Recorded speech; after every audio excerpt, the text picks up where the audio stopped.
C'est bon. Anne-Sophie, quelle saison l'année dernière? Tu bats tes records sur 10 et sur 3000 mètres steeple, hein, t'es vraiment tes disciplines de prédilection. Là, tu repars de nouveau sur les chapeaux de roue cette année. J'ai une question peut-être tout crue, hein, tu vas peut-être m'en vouloir. Donc j'ai vu que tu faisais t'as fait les 4 épreuves des crosses qualificatifs et classants. Tu as battu ton record personnel sur 1500.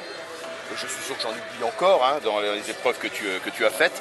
Est-ce que, je pose cette question-là, hein, mais répète, hein, tu peux m'envoyer balader. Est-ce que tu n'en fais pas un peu trop? Un peu trop, je pense que mon état de forme d'aujourd'hui le prouve.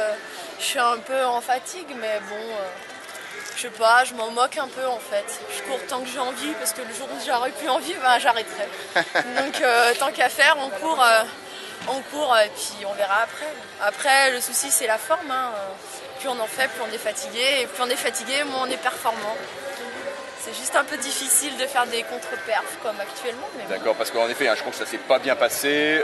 Ni les France de cross, ni les France élites de 1500, ni aujourd'hui, c'était pas le chrono que je rêve, mais bon. Et là, justement, voyant que tu es un petit peu fatigué, bon, en même temps, tu es fatigué, mais en même temps, tu te fais plaisir. Hein, bon, c'est un peu contradictoire, mais bon. Ouais, et justement, cette antinomie, comment dirais-je, comment tu vas la résoudre?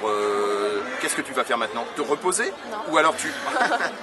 Vas-y. Non, parce que c'est toujours difficile de s'arrêter. Je me dis que si on s'arrête quand on est fatigué, en gros on progresse pas et que ça payera un jour, le jour où le corps il sera régénéré, et ça reviendra. Je vais faire un peu moins de compète parce que là j'en ai vraiment beaucoup fait ces derniers temps, quasiment tous les week-ends. Donc ça devient un peu fatigant. Je suppose qu'on te verra aux 11 km de contre-vol. Oui. Ça c'est sûr. Et la semaine prochaine à Villeurbanne aussi. Ah, tu seras aux 10 km de Villeurbanne? Ouais. D'accord. Mais je ferai pas Tassin, qui est la semaine encore d'après. Voilà, c'est-à-dire que là il y aura un week-end consacré au repos et après tu attaqueras par Ah non, les 11 km de contre-vol, c'est le 7, non? C'est pas le... Je sais pas la date. Ça doit être le dimanche, c'est le dimanche 7 avril. 7 avril, voilà. Ah, tu refais de nouveau le challenge du bas-budget. Ouais. Ah, ça tu peux pas le louper. Non. Sur tes terres de souche. Par principe pour moi là-bas. Voilà, d'accord. Et ou non, tu fais ta saison, ce sera une copie conforme de l'année dernière. Ouais. C'est-à-dire qu'après tu vas attaquer le 3000 mètres steep. Voilà, je vais commencer la préparation de piste. Après, je vais commencer la préparation. Je vais faire le tour de l'Ain en course à pied, je pense. Ouais, comme l'année dernière. Avec le BSP. Voilà. Et puis après, la saison de piste sera bien enclenchée. Et puis, on espère, on croise les doigts pour les élites. On verra pour les élites, ouais, qui ont lieu en juillet, hein, c'est ça? Hein, oui, en juillet. France, ouais, d'accord. Juillet. Et puis donc la fin de l'année, tu referas de nouveau de la route. Ouais. Et des trails.